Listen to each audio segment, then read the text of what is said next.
Ini menjelang 10 bulan pertama pemerintahan yang kita jalankan atas mandat dari rakyat Indonesia. 10 bulan ini kita rasakan bersama adalah 10 bulan yang sangat penuh dengan karya, dengan kerja, dengan prestasi. Saya sebagai nahkoda, saya sebagai presiden, saya sebagai pemimpin saudara-saudara, karena sebagai kapten kesebelasan, saya ingin menyampaikan terima kasih atas kerja keras saudara-saudara semuanya. Dari hati saya paling dalam, saya menyampaikan penghargaan atas kerja keras saudara-saudara. Saudara-saudara, isi pidatomu seperti bau kentut. Sekali lagi, isi pidatomu seperti bau kentut. Karena tidak sesuai dengan realita yang terjadi di bangsa ini hari ini. Anda bicara soal prestasi, Anda bicara soal karya. Apa realitanya? Fakta membuktikan bahwa hari ini banyak masyarakat yang berteriak karena kelaparan. Ada begitu banyak persoalan di bangsa ini yang kompleks. Kebijakan-kebijakan pemerintah hari ini sudah tidak lagi pro terhadap rakyat. Itu yang terjadi hari ini, Pak. Bapak jangan terlalu nyaman hanya duduk manis di istana. Tunjukkan kalau Bapak itu adalah pembela rakyat. Tunjukkan Bapak itu adalah macan Asia yang sesungguhnya. Tunjukkan kalau Bapak itu adalah seorang jenderal yang punya integritas yang luar biasa. Sekali lagi, saya sebagai rakyat, saya harus katakan dengan tegas bahwa selama 10 bulan ini, Bapak itu kalau mau dengar baik-baik suara dari rakyat hari ini, Bapak sesungguhnya adalah pemimpin yang gagal. Sekali lagi, Bapak sesungguhnya adalah pemimpin yang gagal. Kalau Bapak mau dengar baik-baik, mau buka kuping tentang suara-suara yang datang dari rakyat hari ini. Bapak jangan hanya menunggu laporan dari anak buah Bapak, dari menteri Bapak. Karena laporan-laporan yang datang dari menteri Bapak itu ABS alias asal Bapak senang. Realita yang terjadi di lapangan hari ini, di tengah masyarakat hari ini, tidak demikian. Justru selama 10 bulan, Bapak menjadi orang nomor 1 di bangsa ini. Sudah ada begitu banyak kemunduran yang terjadi di bangsa ini. Tidak ada lagi tentang prestasi. Tidak ada lagi tentang karya. Yang ada adalah kegaduhan. Yang ada adalah pekikan-pekikan suara dari rakyat jelata yang berteriak karena kelaparan. Pekikan-pekikan suara yang datang dari masyarakat-mu yang ngemis di lampu merah, yang hidup di kolong jembatan. Itu yang terjadi hari ini di negara kesatuan Republik Indonesia ini. Sorry to say, di awal video tadi saya harus katakan bahwa isi pidatomu seperti bau kentut. Prabowo ini adalah presiden nebeng, guys. Dia nebeng Jokowi, nebeng Gibran. Sampai dia mati pun kalau tanpa Jokowi, Prabowo ini nggak akan pernah jadi presiden. Nggak akan pernah. Karena jasa Jokowi lah Prabowo ini bisa jadi presiden. Tapi sekarang dia sudah melupakan Jokowi, bahkan udah menendang Jokowi. Jokowi mengalami tekanan, hujatan, tuduhan yang sangat keji. Mana Prabowo ada pasang badan? Mana Prabowo ada berkomentar tentang apa? Enggak. Prabowo udah asik dengan jabatannya, udah nggak peduli sama Jokowi. Jadi Prabowo ini semacam kacang rupa kulitnya. Dia lupa siapa yang menjadikan dia itu sekarang menjadi presiden dan berkuasa. Jokowi. Tanpa Jokowi, Prabowo nggak akan pernah jadi presiden. Kayak gitu, guys. Aku dulu waktu mau memilih Prabowo itu sebenarnya udah feeling, udah feeling kayaknya Prabowo ini nggak akan bisa meneruskan visi misi Jokowi. Paling dia setelah menjadi presiden udah asik dengan dirinya sendiri, asik dengan kroni-kroninya kayak gitu. Ini udah feeling, ternyata bener kan? Bener, dia sekarang asik dengan dirinya sendiri, suka-suka gue mau bebasin koruptor, gue mau gimana kek. Anak aku sekarang udah jadi presiden, aku sudah berkuasa, terus bodoh amat lah gitu. Orang mau komentar apa tentang dia juga bodoh amat. Yang penting gue bisa menikmatin kekuasaan. Perusahaan-perusahaan dia yang 20 tahun mandek nggak bisa berjalan, sekarang udah berjalan kembali, udah normal kembali. Karena sekarang dia udah berkuasa, kan bisa suka-suka gitu ya. Namanya orang berkuasa bisa suka-suka gue gitu. Yang namanya duit tinggal nyomot. Apalagi Prabowo itu sekarang mau CS sama koruptor. Ya udahlah, hancur-hancurlah Indonesia di tangan Prabowo. Aku yakin ke depan ini Prabowo kan udah hampir 2 tahun ya, kayaknya 3 tahun lagi juga Indonesia nggak akan ada kemajuan apa-apa. Yang bilang katanya dulu Indonesia bakal menjadi Indonesia emas, alah, emas apa? Indonesia lemas kali, nggak akan sampai Prabowo mati juga Indonesia nggak akan pernah jadi Indonesia emas selagi koruptor tidak dihukum mati kayak gitu guys, nggak akan. Pokoknya selagi Indonesia ini tunduk sama koruptor, ya nggak akan Indonesia ini menjadi negara maju, nggak akan menjadi Indonesia emas, tai kucing Indonesia emas. Yang ada rakyat dibikin susah sama Prabowo. Sejak Prabowo dilantik jadi presiden, udah motor dirampas-rampasin yang mati pajak, udah tanah yang nggak dikelola selama 2 tahun dirampas jadi milik negara lah, yang tabungan dibekukan lah, ya pokoknya yang gas LPG juga susah lah, kayak kembali di zaman SBY guys.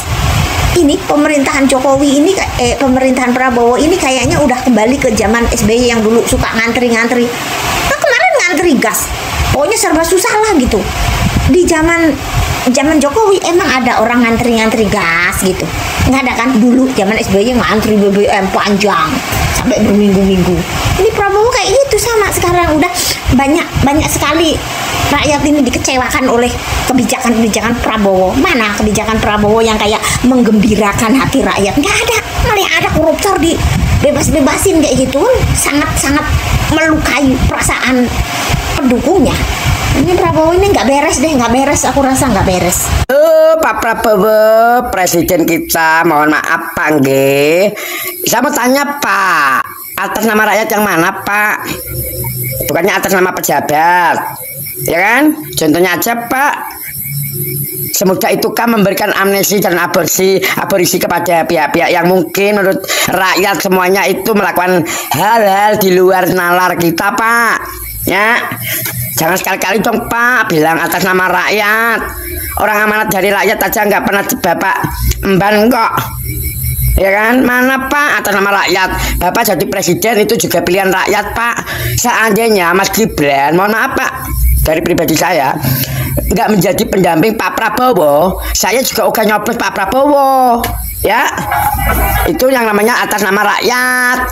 Ya, kecewa Pak, aku kecewa. Kecewa, bener, saya kecewa Pak. Ya, mentah-mentah sudah menjabat, lupa akan amanat. Amanat apa siapa itu? Amanatnya rakyat. Tapi sekarang membela pejabat, ya kan? Siapa tuh? Yaitu yang dapat amnesti dan abolisi. Ya kan, nggak tak sebut dah. Tolonglah Pak, jangan pakai nama rakyat lagi. Rakyat sudah nggak percaya Pak.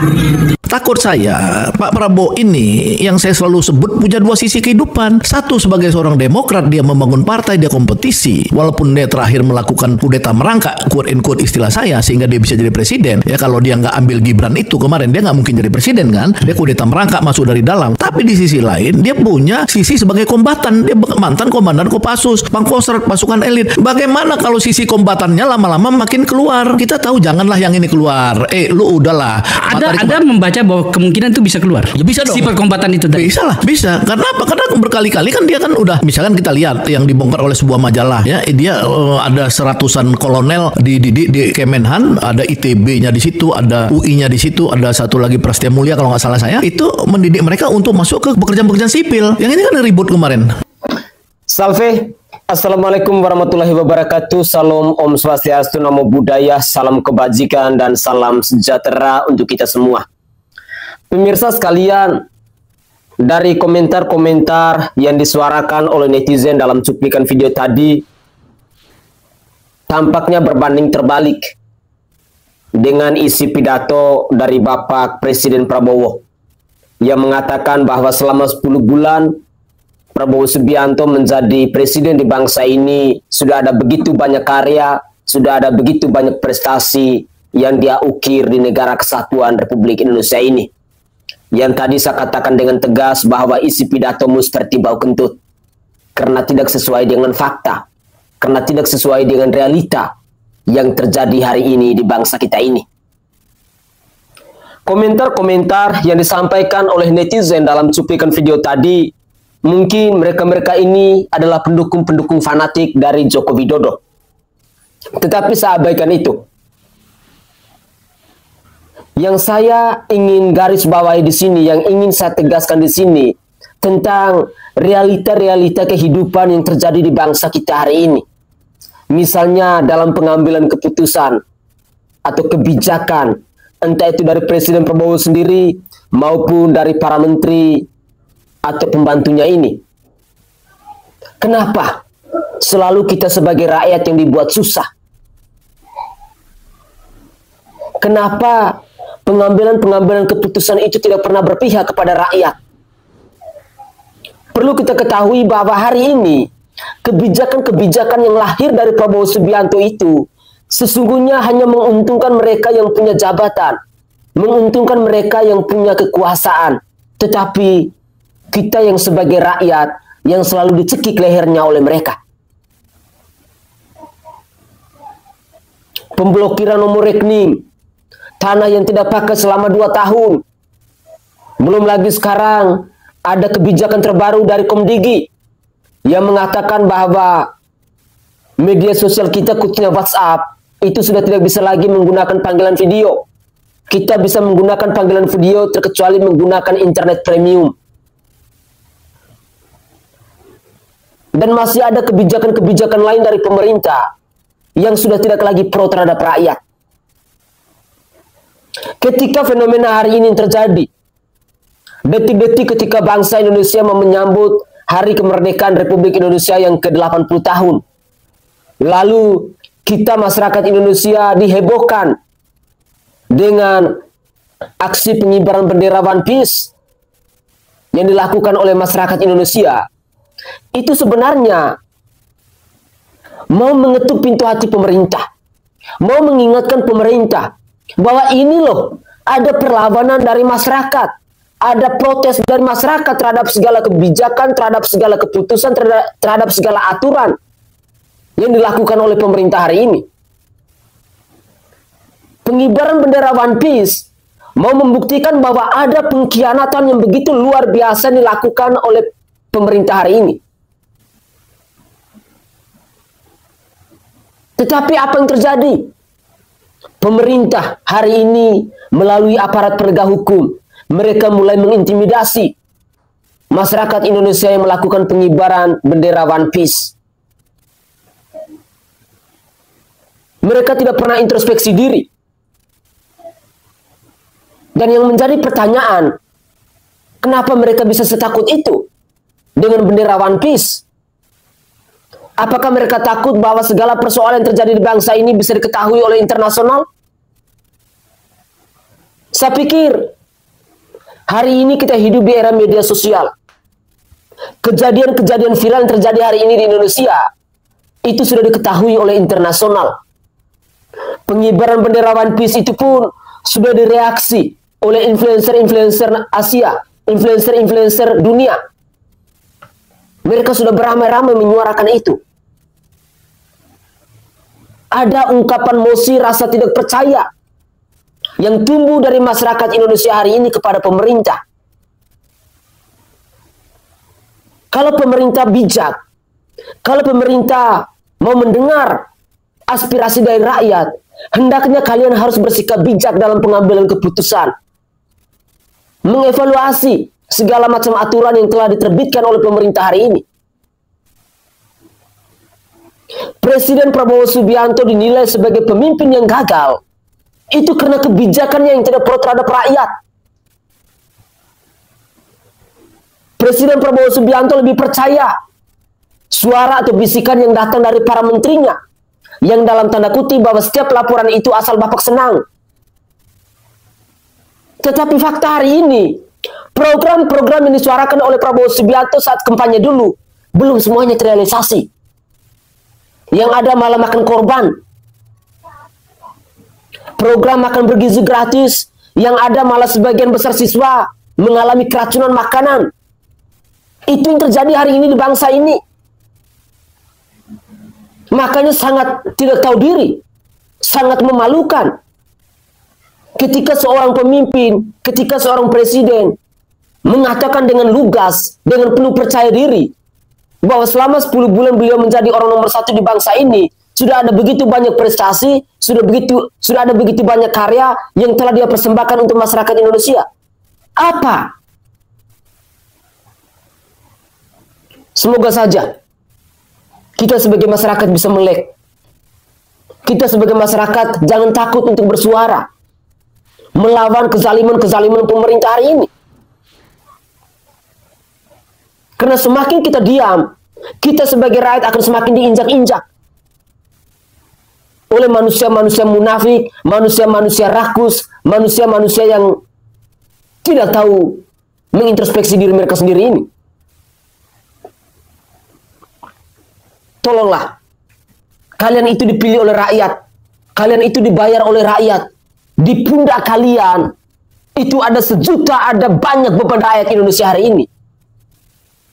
Ketika rakyat Indonesia berteriak, semestinya kalian tahu diri. Ketika rakyat Indonesia melakukan aksi unjuk rasa dan lain sebagainya, sebenarnya itu adalah suara-suara kebenaran yang diinginkan oleh masyarakat Indonesia hari ini. Tetapi karena keserakahan kalian, karena nafsunya kalian lebih mementingkan tentang urusan-urusan politik kalian. Lalu suara-suara dari rakyat kalian abaikan. Benar-benar negara kita ini semakin hari bukannya semakin sejahtera, bukannya semakin makmur, tetapi semakin anjlok. Karena dipimpin oleh pemimpin yang tidak berbobot.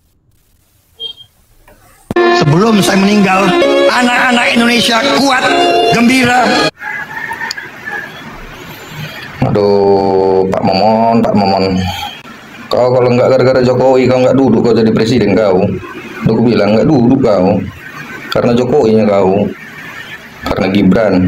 Karena keluarga Jokowinya kau. Makanya duduk kau jadi presiden kau. Gak usah banyak kali cakapmu. Mana bukti omonganmu? Banyak kali cakapmu. Kau berakkan dulu taikmu, biar jangan buncit perutmu. Jangan hanya kau makannya aja, tapi nggak kau berakkan, buncit jadinya perutmu. Saya akan berjanji sebelum saya meninggal, melihat anak-anak Indonesia kuat, gembira. Dari mana jalannya gembira kayak gini? Kau pakai dulu otak kau. Orang beribadah aja udah kena hancurkan. Anak-anak loh. Itu masih ibadah, belum lagi lahan-lahan yang sudah bersertifikat nggak terpakai, mungkin nggak terpakai 3 bulan atau berapa lama karena mengurus orang tuanya sakit, jadi tidak punya waktu untuk mengerjakan ladang itu mau kalian sita. ATM 3 bulan tidak beroperasi, tidak beraktivitas, kalian sita. Terus DPR itu, para pegawai-pegawai negeri itu yang tidak beraktivitas, tidak menghasilkan, bisa nggak kalian sita, kalian buang itu. Banyak kali cakap kau, Prabowo, Momon. Kecewa kami memilih kau. Kami kira kau memang betul-betul bertobat, kau mendekati Pak Jokowi. Ternyata kau menghancurkan harapan, mimpi bangsa, masyarakat. Terlalu banyak ngomong kau, Momon. Kalau kualitasmu nol masih. Di debat aja kau udah mati keok kau. Makanya bukan karena kualitasmu nol. Debat aja kau udah mati keok kok. Terus kenapa masyarakat memilih kau? Karena Jokowi sekeluarga. Kami para pendukung Jokowi memilih kau, ya, karena secara tidak langsung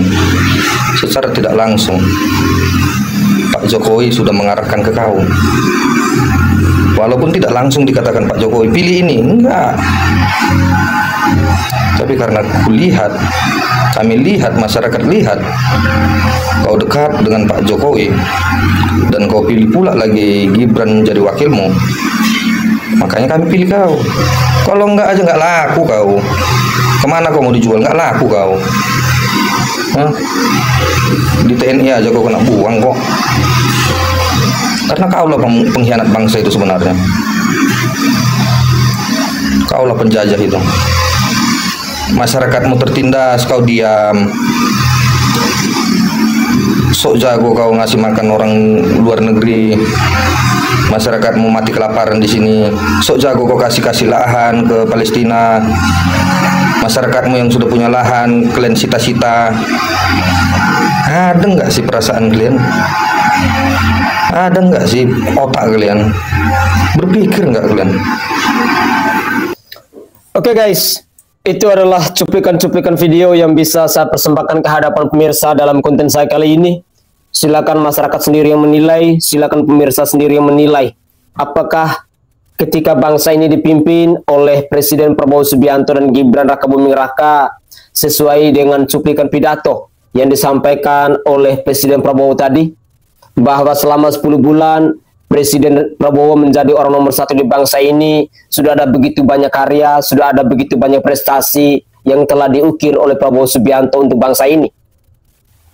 Saya pikir kita sebagai rakyat yang bisa melihat realita atau fakta yang terjadi di daerah kita masing-masing. Kita yang tahu apakah program-program kerja dari Prabowo Subianto ini berhasil atau tidak. Kalau saya secara pribadi, saya harus katakan dengan tegas bahwa cuplikan pidato dari Bapak Presiden Prabowo Subianto itu seperti bau kentut. Dan hari ini saya pula harus katakan dengan tegas, selama 10 bulan Presiden Prabowo menjadi orang nomor 1 di bangsa ini, Prabowo masih saya anggap sebagai seorang pemimpin yang gagal. Saya Sainai dari Provinsi Nusa Tenggara Timur. Saatnya kita yang rakyat jelata harus berani untuk bersuara. Ya, salam saudara yang saya kasihi di dalam Tuhan Yesus Kristus. Kita telah menyaksikan pidato Presiden Prabowo Subianto mengenai 10 bulan pertama masa jabatannya. Pidato yang syarat dengan klaim prestasi dan karya. Namun teman-teman, sebagai warga negara yang peduli, kita wajib menelaah lebih dalam, membandingkan antara apa yang disampaikan dengan realita yang kita hadapi saat ini. Presiden Prabowo menyampaikan berbagai capaian selama 10 bulan terakhir. Namun, mari kita lihat lebih dekat. Fakta yang terjadi sekarang. Kasus-kasus intoleransi yang semakin meresahkan. Penolakan izin pembangunan rumah ibadah di beberapa daerah masih terjadi. Pembubaran ibadah Kristen di beberapa daerah masih terjadi. Ujaran kebencian di media sosial dan diskriminasi terhadap kelompok minoritas masih sering terjadi. Ya, kita harapkan pemerintah tidak mengabaikan suara-suara kritis dari masyarakat, termasuk dari pemuda NTT tadi ya, dan beberapa teman-teman ya, yang dengan lantang mengkritik ketidaksesuaian antara pidato presiden dengan realita di lapangan. Mereka merasakan langsung dampak dari kebijakan-kebijakan yang tidak berpihak pada rakyat kecil. Ya, jadi kita harap pemerintah tidak tutup mata ya. Mari kita tidak hanya mengkritik juga teman-teman, tetapi mari kita berikan solusi. Kita berharap Presiden Prabowo dan Wakil Presiden dapat membuka diri terhadap kritikan-kritikan, mendengarkan aspirasi rakyat, dan membuat kebijakan yang benar-benar berpihak pada kepentingan bangsa.